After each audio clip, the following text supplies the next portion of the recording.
Components of fitness. Performed by Bailey, Josh, Rory, Aman and Connor.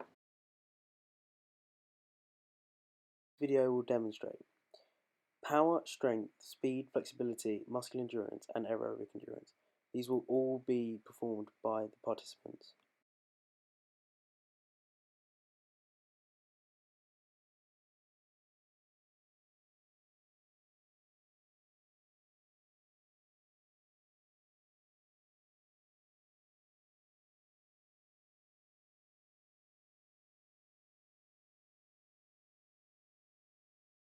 As you can see, our participant is warming up for the sergeant jump. He is doing so by squatting. This will help the flexibility of his muscles and also help resist from any injuries or cramp during the sergeant jump. Before any individual undertakes the sergeant jump test, they must find out their standing reach height, as you can see here. Our participant is now ready and warm to perform a sergeant jump. He will now jump and reach to the highest point he can. This test is performed multiple times to try and get the best result.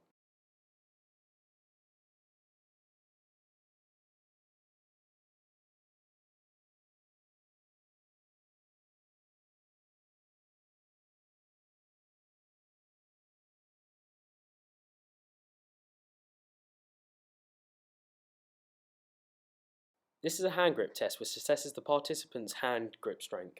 As you can see here, the participant is using a hand grip test which will assess the amount of strength he is using when clenching his fist, and this will give us an amount on the device. For our strength test, we performed a 1 rep max deadlift. To warm ourselves up, we performed a little cardio on the running machine. As we can see, the participant here has 120 kg and we are performing a 1 rep max. As you can see, the participant has added 30 kg more to assess his 1 rep max. This 1 rep max can be effective in assessing someone's power if they have the right technique.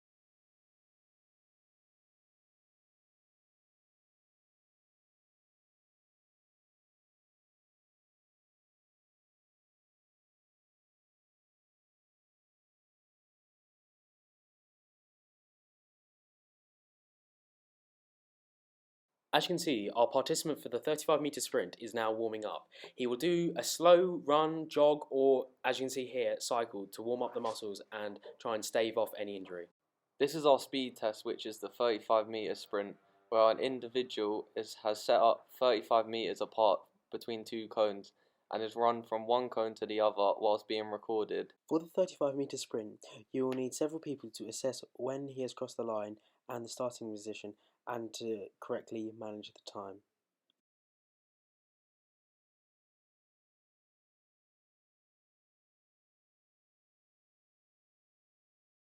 And here we have a camera angle assessing when the participant crosses the line. After conducting the 35-meter sprint test, our participant is now cooling down so his muscles are relaxed and he does not strain anything.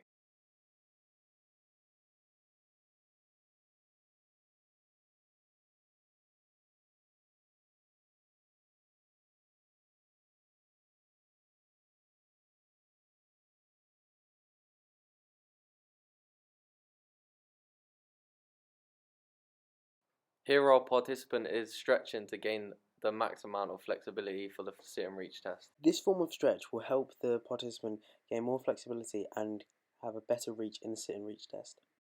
Here we can see the participant is acting out the sit and reach test, where he will sit down and place his feet on the end of a box and then reach to his maximum amount of flexibility.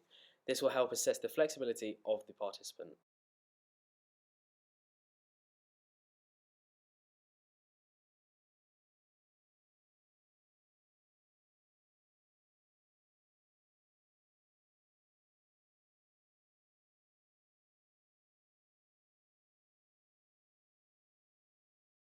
Here our participant is warming up to do a press-up test. They're doing light dumbbell curls to get their arms ready and warm.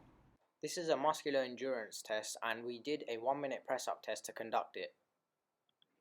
As you can see here, our participant is outtaking the muscular endurance test of the 1-minute press-up. As you can see in this final clip, by the way our participant is now outtaking the muscular endurance test, they are tiring out. This is the alternative way from a normal push-up.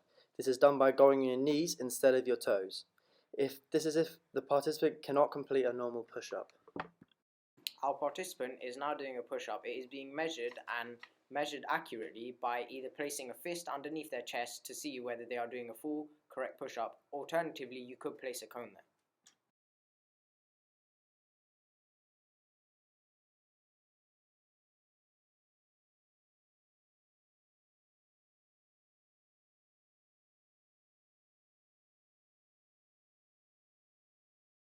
Our participant is now performing the multi-stage fitness test, also known as the bleep test.